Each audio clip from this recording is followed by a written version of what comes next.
सबको राधे राधे दी। तो आज हम लोग पार्ट 2 देखेंगे किस चैप्टर का, तो आई हैव अ ड्रीम का। इसके पहले मैंने लाइव क्लास कराया था और उस लाइव क्लास में हम लोगों ने आई हैव ए ड्रीम यानी चैप्टर नंबर जो 4 है उस चैप्टर नंबर के जितने भी इम्पोर्टेंट सेंटेंसेस हैं इसके अंदर जिससे क्वेश्चन आ सकता है उस सबको हमने एक एक लाइन समझा था, एक एक सेंटेंस में हम लोगों ने समझा था। आई हैव ए ड्रीम के जो राइटर है डॉक्टर मार्टिन लूथर किंग, उनके जन्म के बारे में हम लोगों ने पढ़ा था, इनकी मृत्यु कब हुई थी, ठीक है, और इनकी मृत्यु कहाँ हुई थी, किस तरह से हुआ था, ये सारी चीज़ें हमने देखा था। और उन्होंने कौन कौन से इम्पोर्टेंट काम किया था, इन्हें नोबेल पुरस्कार कब मिला, किस तरह से मिला, किस चीज़ों को इन्होंने क्या किया था, जो भेदभाव था किस तरह से इन्होंने मिटाया था, कुछ इम्पोर्टेंट चीज़ों को हम लोगों ने देखा था जो हमारे एडजेक्टिव क्वेश्चन को और थोड़ी से सब्जेक्टिव क्वेश्चन को कवर कर सकता है, ठीक है। अगर आपने उस वीडियो को आपने नहीं देखा होगा तो मैं चाहूँगा कि आप उस वीडियो को ज़रूर देख लीजिए। जब मैं इस वीडियो को अपलोड करूँगा तो पहले वाले जो पार्ट 1 वीडियो है जो इंट्रोडक्शन है इस चैप्टर का, इस राइटर का, उसे भी इस वीडियो में मेंशन कर दूंगा लिंक के द्वारा, ठीक है। तो चलिए आज हम लोग शुरू करने वाले हैं पैराग्राफ 1। लेकिन प्रॉब्लम ही होता है ना कि पैराग्राफ 1 अगर हम पढ़ रहे हैं तो आपने देखा होगा जैसे ही चैप्टर 4 के पैराग्राफ आप 1 निकालेंगे आई हैव अ ड्रीम का, तो उसमें आप बोल्ड में कुछ वर्ड देख रहे होंगे और वो जो वर्ड है ना वो काफ़ी इंपॉर्टेंट है। तो मैंने वो सारे वर्ड को क्या किया है पहले लिखा है, जो इस पैराग्राफ 1 में जो भी इंपॉर्टेंट वर्ड मीनिंग आ सकता है अकॉर्डिंग टू योर चैप्टर, ठीक है ना, आपके चैप्टर के अकॉर्डिंग, आपके पैराग्राफ के अकॉर्डिंग जो भी वर्ड मीनिंग आ सकता है, जो भी उसमें दिया है, मेंशन किया है, उस सारे वर्ड मीनिंग को मैंने यहाँ पर राइट किया है ताकि आप जब इसका वर्णन किया जाए, इसकी व्याख्या किया जाए, इसका एक्सप्लेन किया जाए तो पैराग्राफ 1 में किसी प्रकार के आपको मतलब दिक्कत ना हो, ठीक है ना। तो मैं चाहूंगा कि आप वीडियो को अंत तक देखिएगा, क्यों, क्योंकि ये पैराग्राफ 1 और 2 जैसे ही कंप्लीट होगा तो हम लोग ना इसका ऑब्जेक्टिव क्वेश्चन को हम लोग देखेंगे। ऑब्जेक्टिव क्वेश्चन के बाद मैंने 2 और सब्जेक्टिव क्वेश्चन मेंशन किया है इसमें जो काफ़ी इम्पोर्टेंट है, और इसी तरह से हम जैसे जैसे पैराग्राफ पढ़ते जाएंगे उसके अकॉर्डिंग आपको ऑब्जेक्टिव क्वेश्चन भी मिलते जाएगा और साथ ही साथ सब्जेक्टिव भी क्वेश्चन मिलते जाएगा। और जैसे ये चैप्टर कंप्लीट होगा तो इसका एक समरी भी आपको प्रोवाइड कराया जाएगा, ठीक है ना। तो चलिए शुरू करते हैं। हमने सारा तमाम जितनी भी चीज़ें था वो सब देखा था कि राइटर का जन्म कहाँ हुआ, कैसे हुआ, इन्होंने कौन से इंपॉर्टेंस वर्क किया, इन्हें नोबेल पुरस्कार कब दिया गया, ठीक है ना, और ये इन्होंने किस चीज़ को दूर किया था अपने कंट्रीज के अंदर। जैसे यूएस में हमने देखा कि उसमें जो काले और गोरे हैं उन दोनों के बीच में काफ़ी ज़्यादा भेदभाव होता है और इस भेदभाव को इन्होंने काफ़ी दूर किया, भी हिंसा से नहीं अहिंसा से उन्होंने क्या किया, दूर किया, यानी शांतिपूर्वक इन्होंने आंदोलन किया और जो भेदभाव था ना कलर को लेकर, स्किन कलर को लेकर, उस भेदभाव को इन्होंने दूर किया। तो चलिए हम देखते हैं, एक एक स्टेप देखेंगे यहाँ पर पैराग्राफ 1। और देखिए सर पैराग्राफ 1 में ना importance word the meaning according the paragraph 1, इसके अकॉर्डिंग हम देखेंगे तो देखिए यहाँ पर एक आपको वर्ड मिलेगा सिंबॉलिक शेडो, ठीक है ना। सिंबॉलिक क्या है, शेडो। तो सिंबॉलिक शेडो का मतलब होता है छत्र छाया। देखिए यहाँ पर छल लिखा गया है, अब होगा छत्र छाया, ठीक है ना। सिंबॉलिक शेडो का मतलब छत्र छाया। आप मैं चाहूंगा ना कि आप इसे राइट कर लीजिए, ठीक है ना, क्योंकि ये वर्ड मीनिंग ना आपकी इंग्लिश को काफ़ी बेहतर करेगा और आप जब इस पैराग्राफ को पढ़ेंगे तो उसमें भी बहुत ज़्यादा हेल्प मिलेगा और आप इसका अनुवाद भी बेहतर तरह से आप कर सकते हैं। तो मैं चाहूँगा कि आप इसे राइट कर लीजिएगा, स्क्रीनशॉट ले लीजिए और इसे आप राइट कर लीजिएगा। तो सबसे पहले सिंबॉलिक शेडो का मतलब होता है क्या, तो छत्र छाया। नेक्स्ट इसमें है इमोनेंसपेंशन द प्रोक्लेमेशन यानी दास मुक्त घोषणा पत्र, ठीक है ना, इसका मतलब। उसके बाद इसमें है मोमेंटस। मोमेंटस का मतलब होता है सबसे अहम, सबसे महत्वपूर्ण, ठीक है। उसके बाद इसमें वीकेंड लाइट ऑफ होप दिया है, वीकेंड लाइट ऑफ होप, इसका मतलब होता है उम्मीद के किरण। देखिए सर ने निगरो समाज के थे और ये काले लोगों के लिए एक उम्मीद के किरण बनकर आए थे, यानी वहाँ के जो काले लोग थे यानी बोले तो ब्लैक स्किन वाले लोग थे, उन्हें उम्मीद था कि ये मार्टिन लूथर किंग जो है ये हमारे लिए अच्छे काम करेंगे, यानी उनके लिए एक उम्मीद के किरण बनकर आए थे। तो ये थोड़ा सा वर्ड मीनिंग जरूर देखिएगा सर। और एक्सीड यानी झुलसते हुए, ठीक है ना, आए हुए। कैप्टिविटीज, ठीक है ना, कैप्टिविटीज इसका मतलब होता है कैद। तो ये सारे इंपॉर्टेंस है, ये नहीं दिया होगा सर, मैंने ऐसे ही राइट कर दिया था, बट ये सारे के सारे आप पैराग्राफ 1 में देखेंगे तो बोल्ड में, यानी जैसे आप पढ़ते जाएंगे पैराग्राफ को तो उसमें ये मेंशन किया है, वो भी बोल्ड। तो ये आपके लिए बहुत इंपॉर्टेंस है। देखिए जब आप पेपर करने जाएंगे तो उसमें ना कुछ वर्ड मीनिंग जो होता है वो गलत होता है, तो वो बोलेगा कि भैया इसमें वर्ड मीनिंग जो गलत है उसे क्या कीजिए, करेक्ट कीजिए, सही कीजिए। तो इसी से पूछता है सर, ठीक है ना, ऐसे नहीं दिया है, ठीक है, बोल्ड ऐसे नहीं किया है, इसमें रीजन है इसीलिए किया है। तो ऐसे वर्ड मीनिंग आपके लिए वरदान बनकर आएगा, इसलिए आप ऐसे वर्ड मीनिंग को नहीं छोड़ सकते, ऐसे वर्ड मीनिंग को इग्नोर नहीं कर सकते। तो बिल्कुल आगे देखते हैं अब पैराग्राफ 1। ये पैराग्राफ 1 का सबसे इंपॉर्टेंट जो वर्ड था, वर्ड मीनिंग, हमने देखा था। अब एक्सप्लेन करते हैं इस चैप्टर का, ठीक है ना, विवरण दिया जाता है। तो देखिए पैराग्राफ 1 ही है टोटल, ठीक है, इतना ही पैराग्राफ 1 है। देखिए 5 स्कोर ईयर्स एगो, ठीक है ना, पूरे 100 साल पहले। देखिए स्कोर का मतलब यहाँ पर सर आप समझिएगा कि स्कोर्स ईयर्स का मतलब 20 ईयर्स, ठीक है, तो टोटल हो जा रहा है पूरे, ठीक है ना, 100 साल पहले, ठीक है।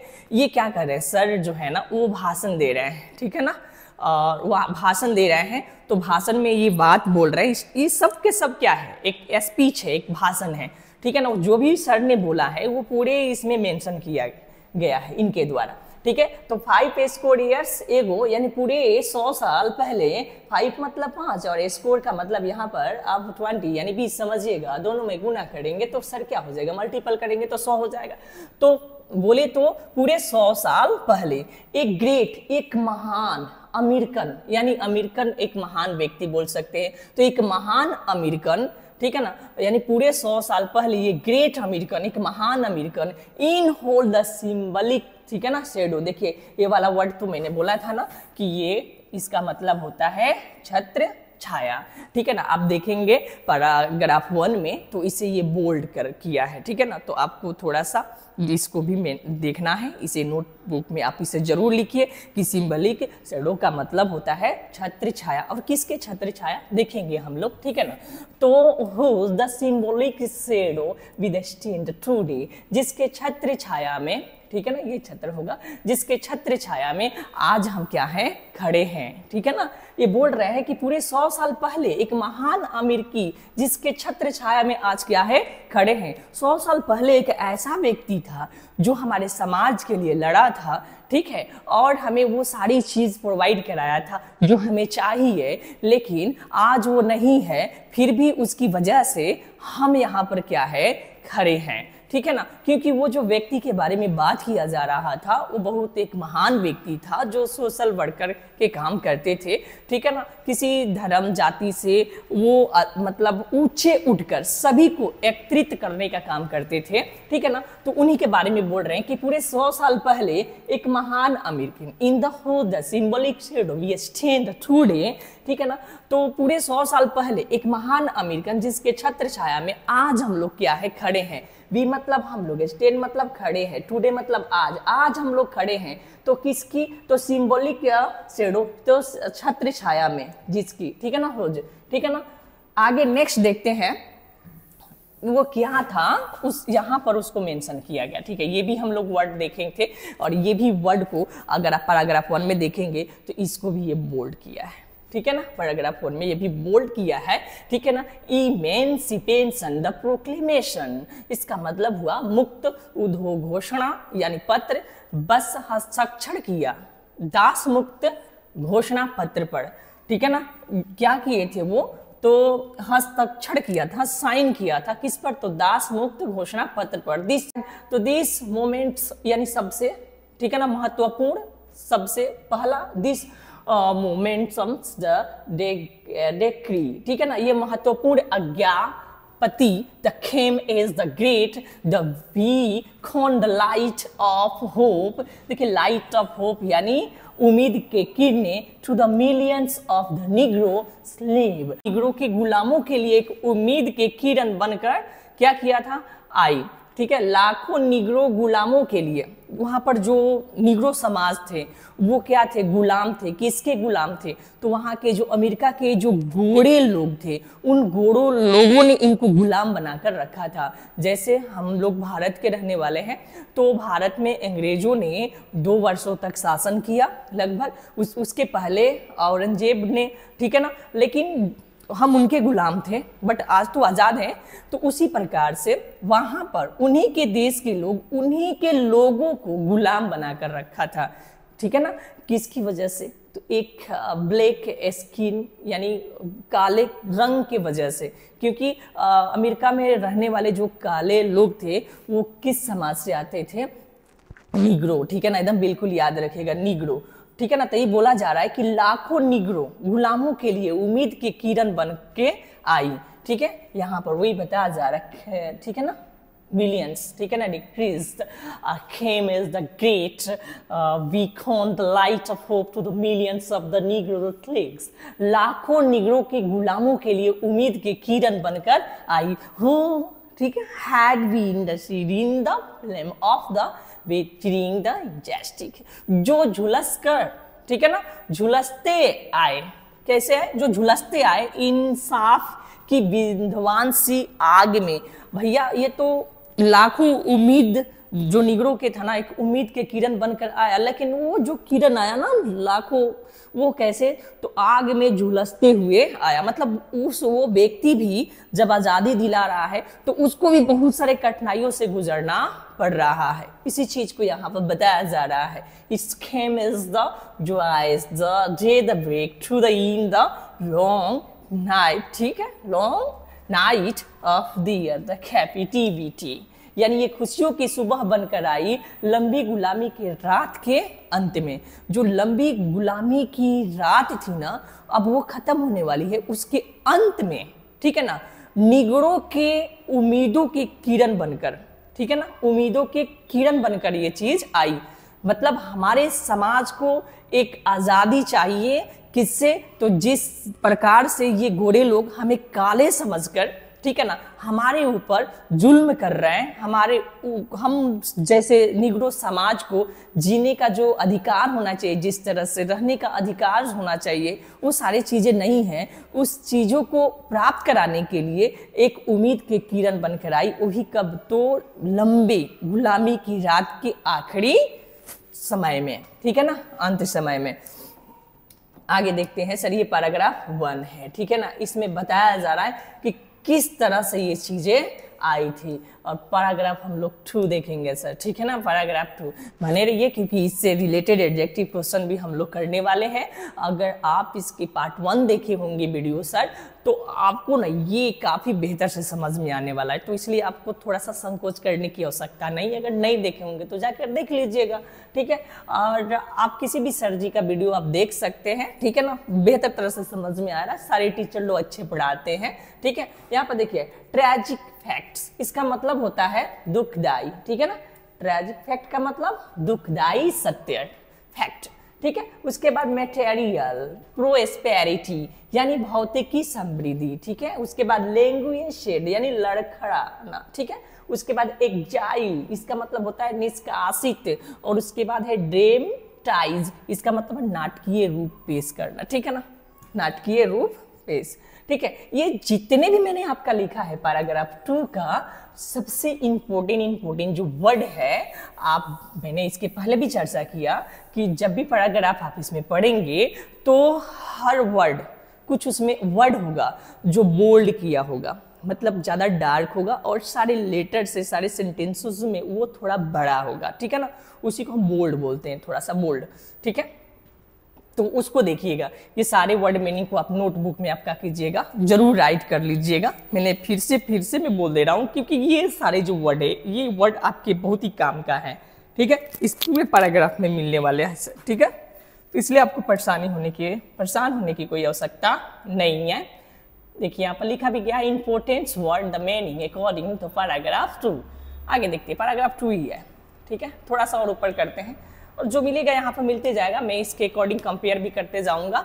बट 1, ठीक है ना, 100 years later लेकिन 100 साल बाद, ठीक है ना, बट 100 ईयर्स लेटर, मतलब 100 साल बाद। बहुत ही अच्छे से तोड़कर बताने की कोशिश किया गया है सर, ठीक है ना, क्योंकि मैंने सेंटेंसेस को नहीं बल्कि एक एक सेंटेंसेस को टुकड़ा में कर सजाने की कोशिश किया है ताकि आप अच्छे से समझ सके, ठीक है ना। तो बट 100 ईयर्स लेटर्स, यानी पर 100 साल, किंतु 100 साल, लेकिन 100 साल बाद भी we must the face the tragic fact. देखिए यहाँ पर है ट्रेजिक फैक्ट, यानी दुखदाई तत्व, दुखदाई बातें।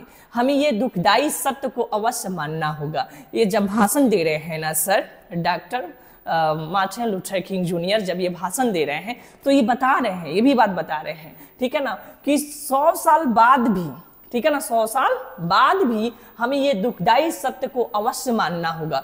दुखदाई सत्य को अवश्य मानने का मतलब उस चीज के बारे में बात कर रहे हैं जितने दुख गोरे लोगों ने हमें दिया है, ठीक है ना। ये काले लोगों को क्या करते थे ना, कोई गलती कर दे तो बांध देते थे, जैसे जानवरों के बांधा जाता है ना, ठीक है ना, जैसे एनिमल्स होते हैं गाय भैंस, इस तरह से। तो इन लोगों तो हम लोग काफी रिस्पेक्ट से बांधते खिलाते पिलाते हैं, लेकिन वो लोग क्या करते थे, ऐसी चीजें नहीं थी। वो लोग क्या करते थे, काले लोगों को बांध देते थे, बांध कर ऐसे ही छोड़ देते थे, कोई खाना पानी भी 1-2 दिन तक नहीं देते थे। इस तरह से सजाए वहां पर दिया जाता था, थोड़ी सी गलती के लिए। तो वो भी गलती नहीं करते थे, इंसानियत के नाते अगर उनके पास से गुजर जाए या उनके शरीर में थोड़ा सा टच कर जाए, या वो जिस सीट पर बैठते हैं अगर काले लोग उस सीट पर बैठ जाए, तो इस तरह से वो लोग बहुत ज्यादा उन सभी पर दुख देते थे काले लोगों को। तो बता रहे कि 100 साल बाद भी, ठीक है ना, हमें ये दुखदाई सत्य को अवश्य मानना होगा, दैट द निग्रो स्टिल, यानी निग्रो अभी भी इज नॉट फ्री, कि काले अभी तक आजाद नहीं है। निग्रो मतलब ब्लैक, जो ब्लैक स्किन वाले हैं उसका यहाँ पर काला बात किया गया है कि निग्रो जो है अभी तक क्या है, आजाद नहीं है, बोल रहे हैं, ठीक है ना। बोल रहे हैं कि ये मानना पड़ेगा, ये दुखदाई सत्य है, ये हमारे लिए बहुत दुख की बातें हैं कि 100 साल हो गए लेकिन फिर भी हम आजाद नहीं हैं, अब फिर भी हम उसी कंडीशन में हैं और इससे हमें निकलना होगा। कैसे निकलना होगा वो भी बातें बोल रहे हैं। 100 ईयर लेटर, 100 साल बाद भी, फिर बता रहे कि 100 साल बाद भी, ठीक है, ऑफ द सिग्रीगेशन। देखिए यहाँ पर सेग्रीगेशन, सेग्रीगेशन, इसको याद रखिएगा सर, ठीक है ना। यहाँ पर is still the sadly the crippled by the, ठीक है ना, बाय द, यहाँ पर एक वर्ड भी लिखा गया होगा बट मैंने इस वर्ड के बारे में नहीं लिखा है शायद, ठीक है ना। तो मैनल्स, ठीक है, इसका मतलब होता है हथकड़ी of segregation and the chance of discrimination, जकड़ा हुआ पृथ्वीकरण की हथकड़ी में और भेदभाव की जंजीरों से। देखिए यहां पर आप देख रहे हैं ना, देखिए यहां पर चैंस ऑफ डिस्क्रिमिनेशन, इसका मतलब हुआ, ठीक है ना, जंजीरों के, भेदभाव के जंजीर, भेदभाव की, ठीक है ना, जंजीरों से, भेदभाव की जंजीरों से। इसका मतलब क्या हुआ, भेदभाव की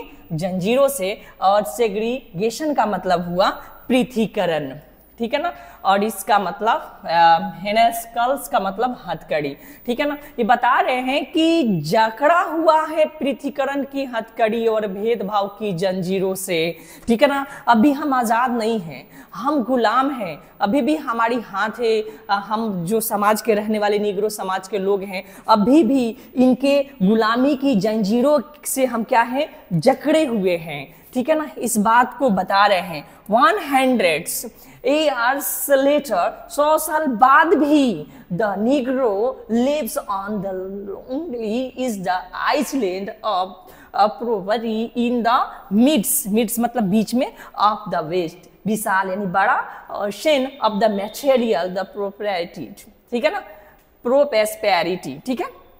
बोले कि भौतिकी, यानी बोले तो भौतिकी समृद्धि के अपार, ठीक है। आगे देख लेते हैं सर, थोड़ा ऊपर कर लेते हैं, ठीक है, थोड़ा सा है, उसके बाद हम लोग एडजेक्टिव क्वेश्चन की ओर देखेंगे, ठीक है ना। तो बोल रहे हैं 100 years later, 100 साल बाद भी, the Negro lives on the lonely the island of the, बोले तो poverty in the midst of the worst, ocean of the material prosperity, ठीक है ना, मटेरियल प्रोस्पेरिटी, ठीक है। ये बता रहे हैं कि भौतिकी समृद्धि के अपार सागर के बीच काले गरीब की एकांत भूमि में अपना जीवन व्यतीत कर रहे हैं, ठीक है ना। कैसे? तो जीवन व्यतीत कर रहे हैं लेकिन एकांत में, ठीक है ना, काले गरीबी की एकांत में अपने जीवन को क्या कर रहे हैं? व्यक्त कर रहे हैं। 100 years later, 100 साल बाद भी, ठीक है ना, the Negro is still the language said, ठीक है ना, 100 साल बाद भी in the corners of the American society, काले अमेरिकी समाज के किनारे पर, ठीक है, लड़खड़ा रही है। बता रहे हैं ना, ये याद दिला रहे, एक वर्ड को बार बार रिपीट कर रहे कि 100 साल बाद भी, तुम याद करो कि 100 साल बाद भी, ठीक है ना, हम इन घोड़े के क्या थे? गुलाम थे और आज भी हैं। वो याद दिलाते हैं 100 साल बाद भी पृथ्वीकरण के हथकड़ी के भेदभाव की जंजीरों से हम जकड़े हुए हैं। वो फिर बता रहे हैं 100 साल बाद भी, ठीक है ना, हम भौतिक समृद्धि के अपार सागर के बीच काले गरीबी के एकांत भूमि में अपना जीवन व्यतीत कर रहे हैं। 100 से गो लेटर, 100 साल बाद भी द नीग्रो इज स्टिल, अभी भी नीग्रो समाज के लोग, ठीक है ना, लैंग्वेज शेड यानी काले अमेरिकी समाज के किनारे पर लड़खड़ा रही है, यानी एकदम गरीबी स्थिति में अपनी जिंदगी को व्यक्त कर रही है, दुर्बल स्थिति में है, ठीक है ना। इस चीज को बताने की कोशिश सर करें। And the finds the himself an exile in his own land, और अपने आप को अपने ही देश में निष्कासित महसूस कर रहे हैं। हम इस देश के नागरिक हैं, उसके बावजूद भी इस देश में रहकर हमें घुटन महसूस होती है, हमें शर्म महसूस होती है, हमें दिक्कत महसूस होती है। लोग हमें नीच निगाहों से देखते हैं और हमें गुलामी के जंजीरों में जकड़ कर रखे हुए हैं। ये 100 साल पहले भी थी और आज के डेट में है। हमें इससे आजादी चाहिए, इसके बारे में वो बात कर रहे हैं, लेकिन ये सारे बात ना ये शांतिपूर्वक कर रहे हैं सर, ठीक है ना। डॉक्टर मार्टिन लूथर किंग जो जूनियर है, ये सारी बातें कैसे कर रहे हैं?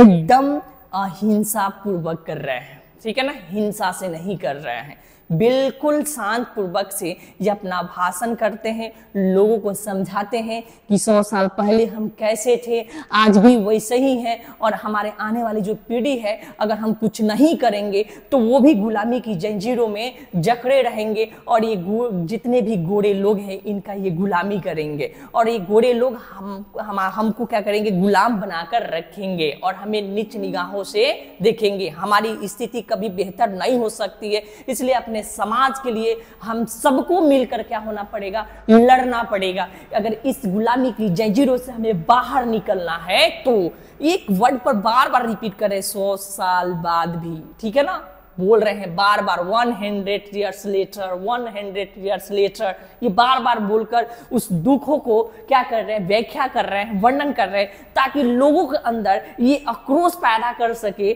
ठीक है ना। ये आक्रोश कैसा? तो ये लोग आजादी के लिए, अपने आजादी के लिए आवाज उठा सके। ये नहीं कि सरकारी दफ्तरों को तोड़ दे, ठीक है ना, रेल के जो डब्बे उसमें आग लगा दे। हम लोग के जो मतलब आंदोलन होता है कुछ अलग टाइप से होता है। आज के जो युवा पीढ़ी है कैसे आंदोलन करता है? नहीं हमारे मांगे पूरी करेंगे तो क्या करेंगे? सरकारी दफ्तर को फूंक डालो, ठीक है, रोड को खराब कर दो, सरकारी ऑफिस को तोड़ ताड़ दो, ठीक है। ये नहीं, वो हमारी संपत्ति है, ठीक है ना। हमें ये संपत्ति, जितने भी सरकार की संपत्ति है, सरकार की नहीं बल्कि हमारा ही संपत्ति है, क्योंकि हम सरकार जो हमसे टैक्स लेता है और उस टैक्स के अकॉर्डिंग ये सारी चीज को क्या करता है? मेंटेनेंस करता है। तो ये हमें सोचना पड़ेगा कि ये जितनी भी सरकारी चीजें ये हमारी है, हमें इसे तोड़फाड़ नहीं करना चाहिए। हमें शांतिपूर्वक अपना आंदोलन को क्या करना चाहिए? आगे बढ़ाना चाहिए। हम महात्मा गांधी भी करते थे और doctor Martin Luther King junior भी किए थे अपने समय में, ठीक है। और ये इसी की वजह से इन्हें नोबेल पुरस्कार भी दिया गया था। यार तो बंदूक के जो है ना, बंदूक जो है, गन है, किसी के सिर पर ऐसे लगाकर उसे लूटा जा सकता है, लेकिन किसी को दिल में रहकर लूटना बहुत बड़ी बात होती है, ठीक है ना। मतलब क्या कि आप फोर्स कर कर तो उस व्यक्ति को मनवा सकते हैं, डेरा मतलब उसके ऊपर एक तरह से दबाव बनाकर उसको डरवा कर, ठीक है ना, उसके धमकी देकर, जान की धमकी देकर मनवा सकते हैं, लेकिन वो अपने हृदय से तो जो भाव प्रकट करेगा आदर पूर्वक वो नहीं कर पाएगा। इसके लिए उसके हृदय को जीतना होगा, उसके दिल को जीतना होगा, ठीक है ना, तब जाकर। तो इसी प्रकार से ये लोग करते थे, लोगों को ये विश्वास दिलाते थे कि भैया मुझे कोई मार काट नहीं करना है, गुरु लोगों से ये एहसास दिलाते मुझे कोई मार काट नहीं करना है, बस हम अपने हक की बातें कर रहे हैं, मुझे जो अधिकार है वो हमें आप दीजिए, और कुछ हम आपसे हमें जरूरत नहीं है, कोई शिकवा नहीं है, कोई गिला नहीं है, ठीक है। And so we have come here today, इसलिए आज, ठीक है ना, इसलिए आज अपने ही देश में निष्कासित महसूस हम करते हैं, ठीक है, इसलिए आज हम यहाँ आए हैं। बोल रहे and so we have come here today, इसलिए आज हम यहाँ आए हैं टू द ड्रामेटिक्स, यानी नाटकीय रूप में बदलना, ए द शेमफुल द कंडीशन, यानी शर्मिंदा कर देने वाली स्थिति को नाटकीय रूप में क्या करना, नाटकीय रूप में, ठीक है ना, नाटकीय रूप में, ठीक है, पेश करने के लिए बोल रहे कि हम नाटकीय रूप में इसे पेश कर रहे हैं। हमें अपनी आज़ादी हमें खुद लड़ना होगा, और कोई अकेले इस चीज को नहीं कर सकता है, हमें सबको मिलकर क्या करना होगा, इसके प्रति आवाज उठानी पड़ेगी, ठीक है ना। और सरकार से जो मांगे हैं वो हमें लेनी पड़ेगी, सरकार को मजबूर करना होगा शांतिपूर्वक कि नहीं भैया हम भी इंसान हैं, हमें स्किन के कलर के अकॉर्डिंग हमें दूर नहीं किया जा सकता है, ये देश हमारा है, और इस देश का जितना अधिकार इन मतलब गोरे लोगों का है उतना अधिकार काले लोगों का भी है। इस चीज को समझाने की सर कोशिश करते हैं, ठीक है। अब देखिए सर, अब हम यहाँ पर थोड़ा सा जो ऑब्जेक्टिव क्वेश्चन होता है इसके बारे में बात करेंगे, ठीक है। देखिए आप चाहे तो आप सर राइट भी कर सकते हैं, मेरा मानना है कि आप इसमें से अगर पूरे वीडियो अगर देखे होंगे तो पीछे वाला और ये तो मैं 100% कह सकता हूँ कि इसमें 10 मैंने एडजेक्टिव क्वेश्चन को सेट किया है, और आप 100% 10 ऑब्जेक्टिव क्वेश्चन को आप बेहतरीन ढंग से कर सकते हैं। तो पहला क्वेश्चन है द ऑथर एडवर्टर्स, यानी लेखक वकालत करता है। कैसे वकालत करता है, मतलब ये जो आंदोलन कर रहा है, वकालत कर रहा है, ठीक है ना, अपनी मांग कर रहा है, तो कैसे कर रहा है, तो देखिए ये ना मतलब शांतिपूर्वक कर रहा है, स्ट्रगल कर रहा है बट शांतिपूर्वक, ठीक है ना, हिंसा से नहीं अहिंसा से, ठीक है ना। तो ये इसका जो आंसर हो जाएगा आपका ये आंसर हो जाएगा, ठीक है। Next, Martin Luther King Junior was the born in, देखिए ये भी हम लोगों ने जब इसका पार्ट 1 देखा था, जैसे इस चैप्टर के इंट्रोडक्शन में बात किया गया था, और चैप्टर के इंट्रोडक्शन के पहले जो इम्पोर्टेंट टॉपिक थी इसके बारे में बात किया गया था, तो 100% आप ये क्वेश्चन आप कर सकते हैं। इसका आंसर होगा 1929 में, बट यहाँ पर देखेंगे तो आप देखेंगे तो नहीं दिया हुआ है मंथ का नाम, ठीक है ना, मंथ के किस डेट पर ये नहीं है, तो सन दिया है तो सन ही हम देंगे 1929, लेकिन और 1929 जो है इसके आगे सन भी दिया रहता तो हम टिकअप करते, लेकिन कहीं दिया नहीं है, ABCD किसी में भी नहीं दिया है, तो वही हो जाएगा।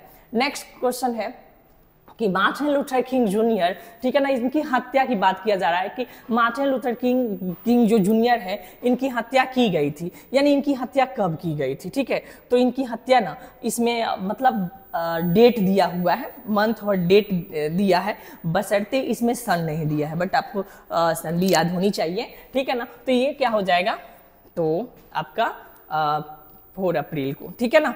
और सन भी नीचे दिया है सर, देखेंगे ना तो यहाँ सन भी दिया है कितना, तो देखिए यहाँ पर सन ये हो जाएगा 1968 में, ठीक है ना। यहाँ पर दिया है कि किंग की हत्या हुई थी, मतलब किस सन में, सन दिया है तो सन चूज करेंगे, डेट दिया होगा तो डेट करेंगे, और ये दोनों मिला कर दिया होगा तो देखेंगे कहाँ है, ठीक है ना, 4 अप्रैल, ठीक है ना, 1968, ठीक है। तो सर इसका आंसर ये हो जाएगा, ठीक है, इसका आंसर ये हो जाएगा।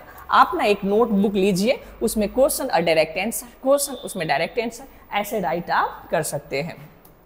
चलिए सर हम लोग नेक्स्ट क्वेश्चन की ओर बढ़ते हैं, ठीक है। आगे दिया हुआ है, देखिए इसमें ना हिंदी में भी किया गया है ताकि आप थोड़ा समझ सके इसको, ठीक है। मैं कोशिश करूंगा कि मैं इसको और बेहतर कैसे बना सकता हूँ, बेहतर से बेहतर कैसे बना सकता हूँ। बशर्ते आप लोगों से यही रिक्वेस्ट है कि ज़्यादा से ज़्यादा वीडियो को मतलब अपने दोस्तों के साथ शेयर करें, ठीक है ना। चैनल को सब्सक्राइब करें, लाइक करें वीडियो को, ताकि मैं थोड़ा मोटिवेट होऊंगा तो और बेहतर से बेहतर वीडियो बनाने की कोशिश करूंगा, ठीक है। बशर्ते मेरा काम है, मेरा जो काम है, मेरा जो कर्तव्य है वो करूंगा। आई have a dream is the speech, ठीक है ना। ये आई हैव ए ड्रीम क्या है, तो एक स्पीच है, लेकिन ये किसके द्वारा दिया जा रहा है, किंग ऑन, मतलब किंग यहाँ पर दिया है, ठीक है ना। किंग द्वारा ये भाषण दिया गया है, लेकिन यहाँ पर भैया आपसे मतलब डेट पूछ रहा है, सन पूछ रहा है, मंथ पूछ रहा है, ठीक है ना। तो देखिए इसमें अप्रैल होगा नहीं, मई भी नहीं होगा, जून भी नहीं होगा, ये होगा। तो ये आपका आंसर होगा अगस्त 28, 1963 को उन्होंने, ठीक है ना, ये स्पीच दिया था। तो यही आपका क्या हो जाएगा सर, आंसर हो जाएगा। आप इसे देख लीजिएगा, इसे आप राइट कर लीजिएगा। नेक्स्ट क्वेश्चन की ओर बढ़ते हैं। नेक्स्ट क्वेश्चन देखिए यहाँ पर दिया है कि America the gave the Negro the people, America ने नीग्रो लोगों के लिए दिया, ठीक है ना। अमेरिका ने नीग्रो लोगों को दिया, क्या दिया था, तो एक बैड चेक दिया था। हम लोगों ने जब पार्ट 1 देखा था ना, इसका इंट्रोडक्शन, उसमें हमने देखा था, ठीक है ना। तो कैसा चेक दिया था भैया, तो बैड चेक दिया था। आगे देखते हैं, ये इसका आंसर सर यही होगा, ठीक है ना, बिल्कुल आंसर आपका यही होगा। इसे देख लीजिएगा, बी नंबर, ठीक है। आगे देखते हैं sir ji, I have a dream is written by, इसमें क्या कहना भैया पूछ रहा है, इसके राइटर कौन है। ये आई हैव ए ड्रीम जो ये स्पीच है, ये चैप्टर का नाम है, तो इसके राइटर कौन है, तो खुद ये सी देख लीजिए, यहाँ पर मार्टिन लूथर किंग जूनियर ही होंगे, ठीक है ना, यही होगा आंसर। नेक्स्ट क्वेश्चन है कि Martin Luther King Junior was writing the lesson, इन्होंने एक लेसन लिखा, मतलब कौन सा लेसन लिखा है इसमें से आपको बताना है। तो इन्होंने लिखा है आई हैव ड्रीम, ठीक है ना, इसका आंसर ये हो जाएगा, ठीक है ना, इसका आंसर ये हो जाएगा, इसका आंसर ये हो जाएगा, ठीक है ना। इन्होंने कौन से मतलब बुक से मतलब लेसन लिखा था, तो आई हैव ए ड्रीम, मेरा एक सपना है, लिखा था। नेक्स्ट देखते हैं, ये भारत इज माई होम तो होगा नहीं, पिंच ऑफ, ये थर्ड लेसन का है, ठीक है ना, सेकेंड लेसन का है, तो ये होगा नहीं, आपका बी आंसर होगा इसका। 8 का क्या होगा, बी। अच्छा 9 का देखते हैं सर, 9 और 10 दोनों देख लेते हैं, और मुझे उम्मीद है कि आप दोनों क्वेश्चन कर सकते हैं और आपको पता भी होगा। आई have a dream is a part of a speech delivered by, ये जो है ना, 21 के द्वारा दिया जा रहा है भाषण, तो मार्टिन लूथर किंग जूनियर के द्वारा ये भाषण दिया जा रहा है। और last question, Martin Luther King Junior belong to, ये कहाँ के निवासी थे, कहाँ के रहने वाले थे, तो यूएस के, यूनाइटेड स्टेट ऑफ अमेरिका के, ना ब्रिटेन के, ना फ्रांस के, ना चाइना के, ये कहाँ के रहने वाले हैं सर, तो यूएस के। तो ये 10 क्वेश्चन मैंने आपको क्या कर दिया, कंप्लीट कराया।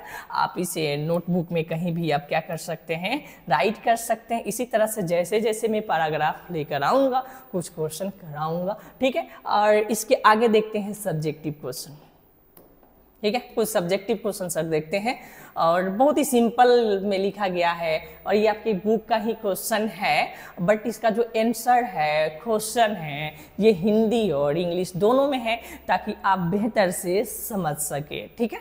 तो चलिए सर देखते हैं, What is the author that trying to achieve through his speech, ठीक है, लेखक अपने भाषण के माध्यम से क्या हासिल करने की कोशिश करता है, यही क्वेश्चन है, ठीक है ना। तो देखिए सर, व्हाट इज, ठीक है ना, what is the author trying, author कोशिश कर रहा है टू द अचीव, प्राप्त करने की, थोड़ा द्वारा, किसके, तो अपने भाषण के द्वारा प्राप्त करने की कोशिश कर रहा है। क्या कोशिश कर रहा है, ये कोशिश यही कर रहे हैं, यहाँ पर पूरे राइटर के आप नाम भी लिख सकते हैं कि डॉक्टर, ठीक है ना, doctor Martin Luther King Junior try to the achieve, यानी वो प्राप्त करने की कोशिश कर रहे हैं जस्टिस यानी न्याय को, एंड इंड यानी खत्म करना चाहते हैं, अब डिस्क्रिमिनेशन को वो खत्म करना चाहते हैं, against the Negro through his the speech, अपने भाषण के माध्यम से, ठीक है ना, लेखक अपने भाषण के माध्यम से, अपने भाषण के द्वारा इंसाफ तथा निग्रो समुदाय के प्रति हो रहे भेदभाव को खत्म करने के, ठीक है ना, मकसद से को प्राप्त करने की क्या कर रहे हैं, ये कोशिश कर रहे हैं। क्या आपको ये समझ में आ रहा है? मैं उम्मीद करता हूँ बिल्कुल सर आपको समझ में आ रहा होगा, ठीक है ना। The author trying to achieve the justice, ठीक है ना। ऑथर जो है, ऑथर कोशिश कर रहा है, क्या कोशिश कर रहा है? टू द अचीव यानी प्राप्त करने की कोशिश कर रहा है। तो क्या? तो न्याय, जस्टिस यानी न्याय प्राप्त करने की कोशिश कर रहा है। और क्या कोशिश कर रहा है? And of the discrimination, end of discrimination. और किसको खत्म करने की बात कर रहा है? तो भेदभाव को खत्म करने का प्रयास कर रहे हैं, ठीक है ना। ठीक है ना, अगेंस्ट किसके खिलाफ? तो Negro through he the speech, अपने स्पीच अपने भाषण के द्वारा, अपने भाषण के माध्यम से निग्रो के जो खिलाफ जो भेदभाव था, ठीक है ना, जो इंसाफ था, इसको दिलाने के लिए क्या कर रहे हैं? भेदभाव को खत्म करने के लिए और उन्हें इंसाफ दिलाने के लिए काम कर रहे हैं। मैं उम्मीद कर रहा हूँ ये क्वेश्चन आपको बेहतर से आया होगा। आप 2, 3, 4 पेज को सर रिपीट कीजिए, ठीक है। अगर थोड़ी सी आप ग्रामर सही होगा, थोड़ा सा ट्रांसलेशन अगर बनाते होंगे तो आपको बिल्कुल ये क्वेश्चन और आंसर दोनों समझ में आया होगा, ठीक है ना। तो आगे हम लोग बढ़ेंगे। The author trying to achieve the justice and the end of the discrimination the against the Negro through his speech, ठीक है। नेक्स्ट क्वेश्चन सर देखते हैं, ठीक है। आप जो भी क्वेश्चन कहेंगे जिसका मैं पूरा कोशिश करूंगा कि आपका सब्जेक्टिव क्वेश्चन एडजेक्टिव के साथ हो सके। तो चलिए नेक्स्ट क्वेश्चन है, डू यू, क्या आप थिंक मतलब सोचते हैं Martin Luther King junior is a great author, ठीक है ना। क्या आपको लगता है कि मार्टिन लूथर किंग एक महान वक्ता है? और राइट मतलब वक्ता है, व्हाट क्या? अकॉर्डिंग टू यू, ठीक है ना, अकॉर्डिंग टू आपके अनुसार are the qualities of the great orator was though the Martin Luther King और हिज डेफोफुल टू, ठीक है ना, डू। क्या आपको लगता है कि मार्टिन लूथर किंग एक महान क्या है? वक्ता है? ये प्रश्न है, क्या आपको लगता है? ये आपके अंदर भाव से क्या करना है, इसकी जवाब देना, ये नहीं कि ऐसी जवाब दे देना, ठीक है ना। आपको अंतर से अपने जो उनके प्रति भाव प्रकट होगा उसके अकॉर्डिंग जवाब देना है। तो आगे इसमें है कि एक महान वक्ता क्या क्या, एक महान वक्ता के अंदर क्या क्या गुण होता है, ठीक है। मार्टिन लूथर अपने लोगों से क्या करने की आग्रह करते हैं, ठीक है ना। तो ये इसी के अंदर कई क्वेश्चन हो गए। पहला क्वेश्चन कि क्या आपको लगता है कि एक महान वक्ता है? दूसरा, आपके अनुसार, ठीक है ना, एक महान वक्ता के अंदर कैसी क्वालिटी होनी चाहिए, किस तरह के गुण होने चाहिए, ठीक है। और ये इसमें तीसरा क्वेश्चन ये है कि मार्टिन लूथर किंग लोगों से क्या करने की आग्रह करते हैं, लोगों से वो क्या अपील करते हैं, भाषण के द्वारा वो क्या कहते हैं, किसकी बात करते हैं, ये है। तो देखिए पहला तो हर कोई कहेगा यस, हाँ मुझे लगता है कि वो एक महान वक्ता है, तो यस, ठीक है। कोमा आई डू थिंक, हाँ मैं सोचता हूँ। So according to me a great author, ठीक है ना, मेरे अनुसार अगर देखा जाए तो एक महान वक्ता है। Must have the honesty in their the heart, ठीक है ना, मेरे अनुसार एक महान वक्ता को अपने दिल में ईमानदारी, ठीक है ना, and motivational power in their speech and the truthfulness is there, the character his the people is not involved in the wrongful that did, ठीक है।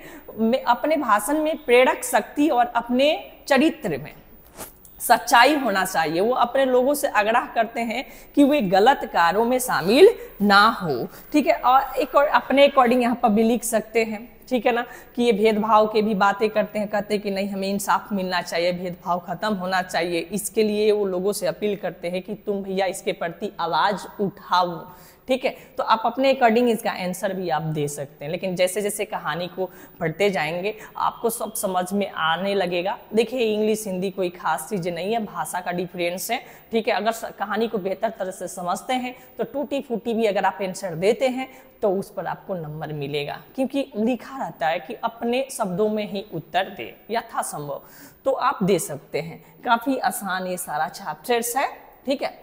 और मैं उम्मीद करता हूँ कि आपको ये सारा का सारा समझ में आया होगा। तो मैंने आपको सिर्फ पैराग्राफ 1 और मैंने 2 कराने की कोशिश किया है, ठीक है। अगले दिन हम जो है वो पैराग्राफ 3, ठीक है ना, और 4, 5, 6 ये थोड़ा बड़ा है थोड़ा थोड़ा बड़ा कह सकते हैं, बट इसके आगे जो भी होगा वो छोटे छोटे पैराग्राफ का है। उसके बाद मैं थर्ड लेकर आऊँगा ना तो मैं पूरा इस चैप्टर को कंप्लीट ही करा दूंगा, बट जब फोर्थ वीडियो लेकर आऊँगा तो कंप्लीट करा दूंगा। लेकिन जब इसका मैं थर्ड वीडियो लेकर आऊँगा तो उसके साथ भी 10 जो होगा 10 ऑब्जेक्टिव क्वेश्चन होगा और 2-3 जो होगा वो सब्जेक्टिव क्वेश्चन होगा।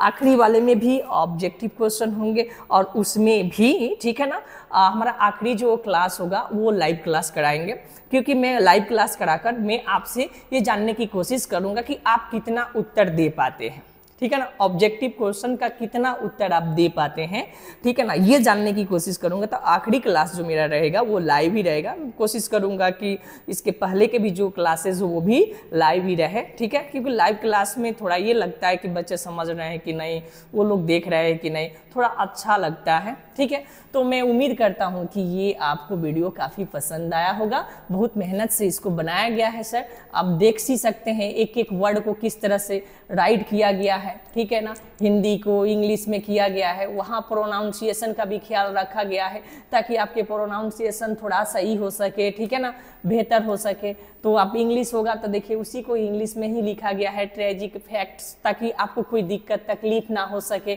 ठीक है ना। तो मैं चाहूँगा कि आप इसका जितने भी वर्ड मीनिंग है इसे आप पूरी तरह से क्या कर लीजिए सर, कंप्लीट कर लीजिए, और जहाँ तक हो सके ऑब्जेक्टिव क्वेश्चन को एकदम देखिए, याद कीजिए। मुझे नहीं लगता कि एडजेक्टिव क्वेश्चन याद करने योग्य है, बस सब्जेक्टिव क्वेश्चन थोड़ा सा आप देखिए, ठीक है ना, थोड़ा याद कीजिए, बार बार रिपीट करेंगे, आपको 100% आएगा, ठीक है ना। और फिर हम लोग मिलेंगे अगले वीडियो में, तब तक सभी को दिल से राधे राधे। आप सभी अपना ख्याल रखिए, अच्छे से पढ़िए, माँ बाप का नाम रोशन कीजिए, समाज का रोशन कीजिए नाम, ठीक है, और देश का भी साथ में नाम रोशन कीजिए। सबको आखिरी में राधे राधे, फिर मिलते हैं हम लोग अगले वीडियो में।